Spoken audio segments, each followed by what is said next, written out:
नमस्कार दोस्तों, आज हम आपको धर्मराज दशमी पे सुनी जाने वाली धर्मराज जी की 5 कहानी सुनाने जा रहे हैं, जिसे नित्य नियम से सुनने से धर्मराज जी की विशेष कृपा प्राप्त होती है। अकाल मृत्यु का भय नहीं होता है। तो चलिए कथा शुरू करते हैं। तो प्रेम से बोलिए धर्मराज जी की जय। किसी गाँव में एक साहूकार व साहूकारनी रहते थे। वह दान पुण्य तो बहुत किया करते थे। उन्होंने गाय का भी दान किया। उन दोनों ने जोड़े से कार्तिक माघ बैसाख स्नान भी किया। सभी एकादशियों का व्रत उद्यापन करते। पुरुषोत्तम मास में भी पूजा पाठ करते। उनका समय हंसी खुशी से गुजर रहा था। उन्होंने अपने बच्चों की भी धूमधाम से शादी विवाह किया। एक दिन साहूकार साहूकारनी ने सोचा कि हमने पूरी अपनी जिम्मेदारियां उठा ली हैं, अब हम 4 धाम की यात्रा कर लेते हैं। अब दोनों पति पत्नी ने 4 धाम की यात्रा करके वापस आए तो सभी बहन बेटियों को रिश्तेदारों को बुलाकर भोजन करवाया। सभी काम खुशी खुशी संपन्न हो गया। एक दिन साहूकारनी ने साहूकार से कहा कि मुझे कुछ दिनों से अजीब सा लग रहा है, मन बहुत घबरा रहा है। मैं कुछ दिनों से अपनी बेटी राधा को रोते हुए सपने में देखती हूँ। मेरा मन बहुत घबरा रहा है। साहूकार बोला, अरे भाग्यवान, कभी सपने भी सच होते हैं। तुम बेकार में चिंता कर रही हो। यदि तुम्हें ऐसा लगता है तो कुछ दिनों के लिए राधा को यहाँ बुला लो। तुम माँ बेटी कुछ दिनों साथ रहोगी तो सब कुछ अच्छा हो जाएगा। तब उसकी पत्नी ने कहा, हे स्वामी, बेटियां ससुराल में ही अच्छी लगती हैं। अब उनके सास ससुर ही उनके माता पिता हैं। तो साहूकार ने कहा, तुम क्या चाहती हो? साहूकारनी ने कहा, मैं चाहती हूँ आप अपने पैसों का बंटवारा कर दें। अपनी जायदाद में से एक हिस्सा राधा को। अपने साते बेटों को बुलाया और कहा कि इसमें से एक हिस्सा तुम्हारी बहन का है। हमारे मरने के बाद तुम उसे दे देना। उस समय तो बेटों ने हाँ कर दी। धीरे धीरे समय व्यतीत होने लगा। एक दिन खबर आई कि राधा का पति नहीं रहा। अब तो साहूकार और साहूकारनी पर दुखों का पहाड़ टूट गया। अब राधा के सास ससुर ने भी उसे कलंकनी समझकर घर से निकाल दिया। राधा अपने माता पिता के पास आकर रहने लगी। जब तक सेठ सेठानी थे तब तक राधा का ख्याल भाई भाभियां अच्छे से रखती थीं, पर उनके जाते ही सब बदल गया।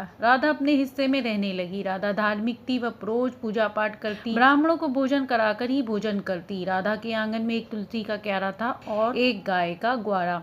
वह खूब उनकी सेवा करती, तुलसी माता को सींचती। वह भी अपने माता पिता की तरह कार्तिक बैसाख सारे व्रत करती, पीपल पतवारी सींचती, रोज ब्राह्मणों को भोजन कराकर ही भोजन करती। एक बार इतनी बारिश हुई कि 3-4 दिन लगातार बारिश होने की वजह से वो ब्राह्मणों को भोजन न करा पाई। इस कारण वह भी भूखी रह गई। तब माता लक्ष्मी और विष्णु जी ने चकवा चकवी का रूप धारण करके राधा के आंगन में आए और राधा ने उनके सामने कुछ दाने डाले। उसने दाने आंगन में डाले पर चकवा चकवी ने दाने नहीं खाए तो वह राधा देखकर उदास हो गई। तभी दोनों चकवा चकवी बातें करने लगे, हम तो सरोवर के हंस हैं, हम तो केवल सच्चे मोती ही खाते हैं। अब राधा सुनार के पास गई और जमीन के कागज गिरवी रखकर सच्चे मोती लाई, आंगन में डाल दिए। अब चकवा चकवी मोती खाने लगे और उड़ गए। 4-5 दिन बाद राधा ने खाना बनाकर खाया। जब वह आंगन में आई तो उसने मोती जहाँ पड़ी थी वहाँ उसने देखा एक मोती तुलसी के क्यारे में डाल दिया और एक गाय के ग्वारे में। जब वह सुबह उठी तो देखा तुलसी के क्यारे में सच्चे मोती झिलमिला रहे थे। उसे देखकर वह बड़ी खुश हुई। इसके बाद वह गाय का दूध धोने गई तो गाय के सींग और खुर चांदी के सजे हुए थे। राधा ने ये देखा तो उसमें से कुछ सच्चे मोती तोड़कर उसने अपनी जमीन छुड़वा ली। अब राधा के पास सब कुछ हो गया था। कुछ दिनों बाद जब उसके भाइयों को पता चला तब वो उसके आंगन में से तुलसी का बिल्ला उठाकर लेके जाने लगे तो पेड़ भारी हो गया। जब मोती तोड़ने लगे तो वो कोयले के हो गए। गाय को ले जाने लगे तो गाय सींग मार मार के भगा दी। उन्होंने जलन के मारे राजा को शिकायत करवा दी। राजा तुलसी का पेड़ ले जाने लगा तो उसके हाथ चिपक गए। तब एक ब्राह्मण ने कहा कि महाराज, ये तुलसी का बिल्ला और गाय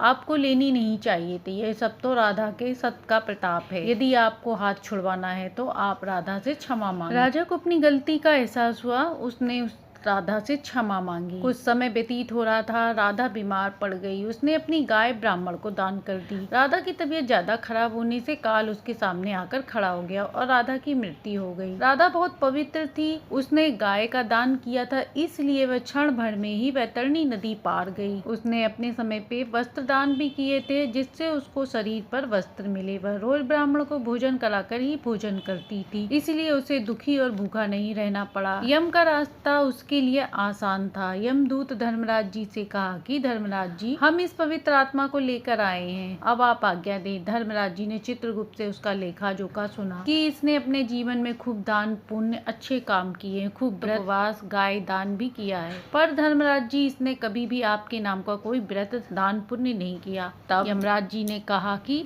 हे राधा बहन, तुम बहुत अच्छी हो, बड़ी भाग्यवान हो, लेकिन तुमने मेरे नाम से कुछ भी नहीं किया। तब राधा ने कहा कि मुझे इस बात का ज्ञान नहीं था, इसलिए मैंने आपके नाम का कोई व्रत दान पुण्य नहीं किया। यह व्रत कैसे करते हैं मुझे नहीं पता था। तब धर्मराज जी ने कहा, मेरा यह व्रत मकर संक्रांति से शुरू होकर कुछ लोग इसे 6 महीने तक करते हैं, कुछ साल भर, कुछ 11-21 दिन और कुछ 7, कुछ लोग सवा घड़ी, कुछ लोग 7 दिन तक ही करते हैं। व्रत करते समय घी का दीपक जलाएं, हाथ में अक्षत पुष्प लेकर कहानी सुनते हैं। उद्यापन में 1.25 सेर ज्वार, 1.25 सेर मोती, 1.25 सेर चांदी की माटा, 1 जोड़ी कपड़े सोने व चांदी की मेरी मूर्ति, यह सभी योग्य ब्राह्मण को दान दे। यदि सामर्थ्य ना हो तो मेरी मूर्ति साधारण भी दे सकते हैं। नैवेद्य में 1.25 सेर आटे की टुकड़ी बनाकर उसके 4 भाग करें। 1 भाग छोटे बच्चे को, दूसरा गाय को, तीसरा घर परिवार में बांट दें, चौथा भाग स्वयं प्रसाद में ग्रहण करें। अब धर्मराज जी की बात सुनकर राधा ने कहा, हे प्रभु, मैं आपके नाम का व्रत पूजन उद्यापन जरूर करूंगी। आप मुझे 7 दिन के लिए धरती पर छोड़ दें। तभी शमशान घाट में उसके भाइयों को उसका अंतिम संस्कार की तैयारी कर रहे थे। तभी उसके मृत शरीर पर हलचल हुई। यह देखकर सब डर गए। राधा ने कहा, भाइयों डरो मत, मैं राधा हूँ, मैं 7 दिन के लिए धरती पर आई हूँ। मैं धर्मराज की कहानी व्रत उद्यापन करूंगी। उसके भाई उसे घर ले आए। वह घर आई और घर आकर उसने कथा कहानी व्रत किया, 7 उद्यापन किया और 4 बजे उसकी मृत्यु हो गई। अब की उसके लिए स्वर्ग से विमान आया, उसका घर जगमगा रहा था। इस प्रकार धर्मराज जी के व्रत से राधा को स्वर्ग का वास मिला। हे धर्मराज जी, जैसे आपने राधा पर कृपा करी, ऐसे ही अपनी कहानी कहती सुनते हुकारा भरती सबके घर में सुख शांति समृद्धि देना।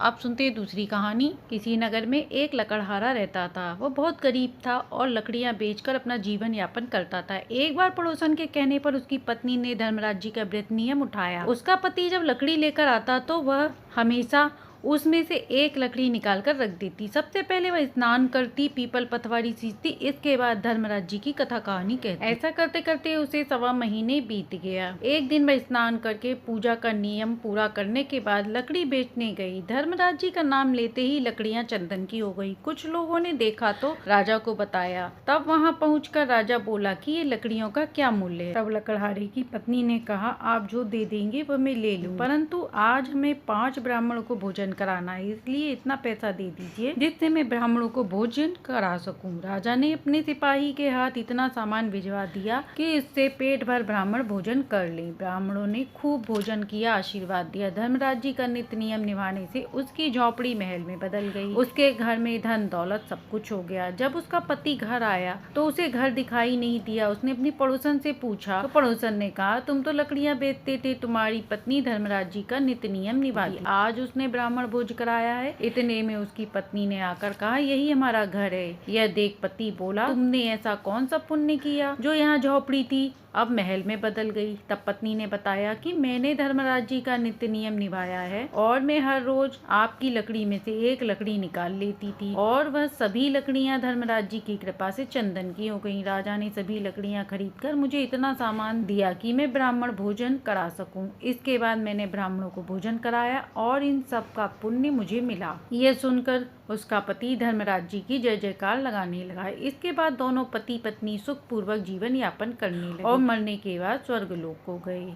अब सुनते हैं तीसरी कहानी। एक समय की बात है, किसी नगर में एक बुढ़िया माई रहती थी। वह नित्य नियम से भगवान की पूजा आराधना करती। जब वो बुढ़िया माई मरी तो यमराज जी ने उनका लेखा जोखा देखा। बुढ़िया माई ने इसका कारण पूछा। तब यमराज जी बोले कि तुमने सब कुछ किया लेकिन मेरी पूजा तो की ही नहीं। तब उसने इसका उपाय पूछा। तब धर्मराज जी बोले, इसका उपाय यही है कि तू 1.25 साल तक मेरी कहानी सुन तथा काला कपड़ा, तुलसी की माला, 5 सेर काली दाल, छतरी, मंडल तथा सोने के धर्मराज जी बनवा के दान दे। क्योंकि बुढ़िया धार्मिक थी, पूजा पाठ बहुत की थी, तो इसलिए धर्मराज जी ने इतना कहकर बुढ़िया माई को नीचे फेंक दिया। अब बुढ़िया माई यमराज जी का सब सामान इकट्ठा करती गई। 1.25 साल बाद उसने सब सामान दान किया तथा कथा कहानी का पूर्ण किया। इसके बाद वह पुनः यमराजपुरी गई और धर्मराज जी ने उसका मान सम्मान सहित लेखा जोखा लिखा। हे धर्मराज जी, जैसे अपने बुढ़िया माई पे कृपा करी, आई। ऐसे ही अपनी कहानी कहते सुनते हुकारा भरते घर में सुख शांति समृद्धि देना। अब सुनते हैं चौथी कहानी। इसी नगर में एक बुढ़िया बाई रहती थी। उनका नाम अमरावती था। वो बहुत बूढ़ी हो चुकी थी। जब भी घर वाले उनके मन का कार्य नहीं करते थे तो वो दुखी हो जाती। उनके पति और उनके लड़के का पहले ही स्वर्गवास हो था। उनके पास उनका एक भतीजा था। इसके अलावा उनका कोई नहीं था। उनके भतीजे ने उनकी सारी संपत्ति अपने नाम करवा ली थी। उनकी संपत्ति अधिक थी, फिर भी उसे भरपेट भोजन भी नहीं मिलता। जब कोई अमरावती के पास भतीजे के पास आकर बैठता तो अमरावती का रोना धोना शुरू हो जाता। भतीजा आकर उन्हें डांटता। उनके भतीजे का नाम श्याम था। श्याम की एक बेटी थी जो अमरावती को बहुत प्यार करती थी। कभी कभी अपने हिस्से की मिठाई अमरावती को भी चुपचाप दे दी थी। एक दिन श्याम के बेटी की शादी तय हो गई और घर में शहनाई बजने लगी तो सभी लोग व्यस्त थे। पूरी कचौड़ी तल रही थी। पकवानों की महक चारों ओर फैली थी। बूढ़ी अमरावती के कमरे में अकेली बैठी थी। उन्हें पूरी कचौड़ी की महक बेचैन कर रही थी। वह सोचने लगी, इतनी देर हो गई, कोई मुझे भोजन के लिए बुलाने नहीं आया। यह सोचकर अमरावती को रोना आया, पर वह रोई नहीं। भतीजे की बहू सुशीला के डर से उसने मौन धारण कर रखा था। बुढ़ापे में मनुष्य छोटे बच्चे की तरह व्यवहार करने लगता है। उन्होंने सोचा, क्यों ना कढ़ाई के पास जाकर लाल लाल फूली फूली पूड़ियाँ देखूं। जिस प्रकार बच्चे का मन करता है उसी प्रकार अमरावती का मन भी ललच रहा था। वह बड़ी कठिनाई से रेंगती हुई कढ़ाई के पास आई और वहां बैठ गई। जब भतीजे की बहू ने देखा तो वह क्रोधित हो गई और बोली, तेरे पेट में आग लगी है क्या? तेरा पेट है या कुआं भरता ही नहीं? अभी भगवान को भोग नहीं लगा, मेहमानों ने खाया नहीं, तू पहले चली आई। दिन भर खाती रहती है फिर भी घूमती रहती है। कोई देखे तो कहेगा कि बुढ़िया को खाने को नहीं मिलता। कोठरी में जाकर बैठ जा। अमरावती डर से कुछ न बोली और चुपचाप रेंगती हुई कोठरी में चली गई। अमरावती सोचने लगी, मुझे थोड़ी देर भी रहा नहीं गया।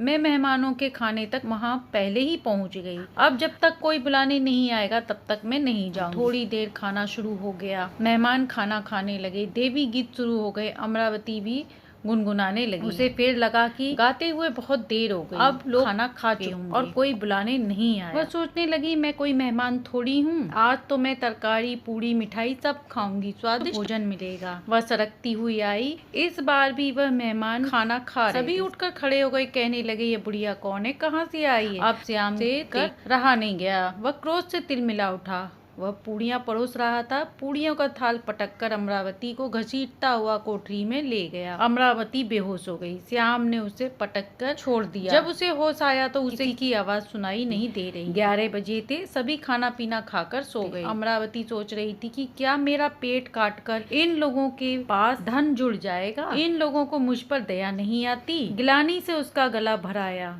मेहमानों के डर से वह रोई नहीं। थोड़ी देर बाद कोई आया और बोला, काकी उठो, मैं तुम्हारे लिए पूड़ियाँ लाई। अमरावती ने आँख खोलकर देखा तो श्याम की छोटी बेटी आवाज पहचान। वह उठी और छोटी बेटी के हाथ से पूड़ियाँ लेकर खाने लगी। पूड़ियाँ खत्म करने के बाद उसकी और इच्छा हुई। उन्होंने और पूड़ियाँ मांगी तो बच्ची ने कहा, अब नहीं है, मम्मी से पूड़ियाँ मांगूंगी तो वो डांटेंगी। अमरावती ने कहा, मेरा हाथ पकड़कर वहाँ ले चलो जहाँ सबने भोजन किया था। बच्ची उनका हाथ पकड़कर ले गई। वह समझ न सकी और झूठी पत्तलों के पास ले जाकर बैठा दिया। उन्हें पता था कि वह झूठन खा रही हैं, परंतु पेट की भूख के कारण अमरावती लाचार थी और वह वहाँ से झूठन खाने लगी। तभी सुशीला की आंख खुली तो देखा कि उसकी बच्ची उसके पास नहीं है। बाहर आने पर देखा कि बच्ची अमरावती के पास खड़ी है और अमरावती झूठी पत्तलों से पूड़ियाँ उठाकर खा रही है। यह देखकर सुशीला सन्न रह गई। एक भरा पूरा परिवार होते हुए भी वह झूठी पत्तलों से खाना उठाकर खा रही कि जैसे उसका संसार में कोई ना हो। यह दृश्य देखकर सुशीला मूर्छित होकर गिर पड़ी। जब उसे होश आया तो देखा कि उसके सामने यमराज जी बैठे हैं। यमराज जी को देखा सुशीला थर-थर कांपने लगी। अमरावती पर अत्याचार याद करके उसने यमराज जी के सामने हाथ जोड़कर कहा, यमराज जी, मुझसे बहुत बड़ी भूल हो गई। यमराज जी ने कहा, दुष्टा, तूने बहुत बड़ा अपराध किया है। तू कितनी निर्दयी है। जिसकी संपत्ति से तूने सब कुछ किया उसी को तूने पेट भर खाने को नहीं दिया। तेरा अपराध माफ करने लायक नहीं। अब तूने जो किया है उसे नरक में जाकर भोगना। यमराज जी से बार बार माफी मांगने से यमराज जी का हृदय पिघल गया। बुढ़िया के कारण उन्होंने कहा, ठीक है, मैं तुझे एक मौका और देता हूँ। उस बुढ़िया के कारण ही तुझे मौका दे रहा हूँ। बुढ़िया की सेवा करने से तेरे सारे कर्म सुधर जाएंगे। तेरे घर से कोई भूखा न जाए। तब उसने कहा, प्रभु ऐसा ही होगा, आप मुझे पृथ्वी पर भेज दें। थोड़ी देर बाद सुशीला को होश आया तो उसने देखा, उसे ऐसा लगा कि जैसे यमराज जी स्वयं उससे बात किए हैं। सुशीला उठी और देखा बुढ़िया माई अब भी झूठन खा रही है। सुशीला रसोई में गई और वहाँ से पुड़िया लाई और बोली, उठो काकी, भोजन कर लो, मुझसे गलती हो गई, ईश्वर से प्रार्थना करना कि मुझे क्षमा कर दे। इसके बाद सुशीला और बुढ़िया माई सुख पूर्वक जीवन यापन करने लगे। हे यमराज जी, जैसे आपने सुशीला पर कृपा करी, ऐसे ही अपनी कहानी कहते सुनते हुकारावर्ती सबके घर में सुख शांति समृद्धि देना। अब सुनते हैं 5वीं पाल माता, पटवारी माता और गणेश जी की कहानी। एक बार की बात है, पाल माता, पटवारी माता और गणेश जी में झगड़ा हो गया। सभी अपने को बड़ा बताने लगे। तभी ब्राह्मण का लड़का वहाँ से गुजर रहा था। तीनों ने कहा, तू ब्राह्मण का लड़का है, तुझे सब पता होगा कि हम में से कौन बड़ा है। लड़का बोला, अभी मैं जल्दी में हूँ, कल बताऊंगा। लड़का वहाँ से चला गया और घर आकर अपनी माँ को सारी बात बताई। तब माँ ने कहा, बेटा कोई किसी छोटा नहीं है, सभी को बड़ा बता देना। दूसरे दिन लड़का बोला, पाल माता आप बड़ी हो, सभी लोग आपके पास आकर स्नान दान कर तृप्त हो जाते हैं, आप सबकी रक्षा कर। फिर कहा, पटवारी माता आप सबसे बड़ी हो, व्यक्ति कितने भी तीर्थ दान कर ले, पर आपकी पूजा बिना सब बेकार है। मरने के बाद आप उद्धार करती हैं और पटवारी माता की भरनी। इसके बाद विनायक जी से बोला, हे गजानन, सबसे पहले आपकी पूजा होती है, आपके बिना कोई भी काम सिद्ध नहीं होता, इसलिए आप सबसे बड़े हो। आप तीनों की तुलना एक साथ नहीं हो सकती, इसीलिए आप तीनों ही सबसे बड़े। मनुष्य आपकी पूजा कर कर भगवान को प्राप्त करता है। पाल माता, पटवारी माता और गणेश जी ब्राह्मण के लड़के से खुश होकर बोले, तुमने तो हम तीनों को ही बड़ा बता दिया, जिससे हम तुमसे अत्यंत प्रसन्न हैं और आशीर्वाद देती है। और कहा, ये जौ के दाने लेके जाओ। लड़के ने सोचा, सारा दिन खराब कर यहाँ आया और बदले में जौ के दाने मिले। अब वह घर आकर जौ के दाने को एक कोने में रख दिया। उसने अपनी माँ को सारी बात बता दी और जौ के दाने वहाँ कोने में रखे हैं, देख लो, यह कह दिया। माँ जब देखने गई तो कोने में हीरे मोती झिलमिला रहे थे। माँ ने बेटे को बुलाकर दिखाया तो दोनों बहुत खुश होकर तीनों लोगों के नाम का जयकारा लगाने लगे। हे पटवारी माता, हे पाल माता, हे गणेश जी, हे यमराज, जैसे आपने उनको दिया ऐसे ही कहानी कहते सुनते हुकारा भरते सबके घर में सुख शांति समृद्धि देना। तो ये थी धर्मराज दशमी पे सुनी जाने वाली संपूर्ण 5 कहानी। धर्मराज दशमी पर इन कहानियों का श्रवण करने से धर्मराज जी कोप का प्रभाव नहीं पड़ता, घर में सुख शांति समृद्धि आती है। कहानी अच्छी लगी तो लाइक एंड सब्सक्राइब करें।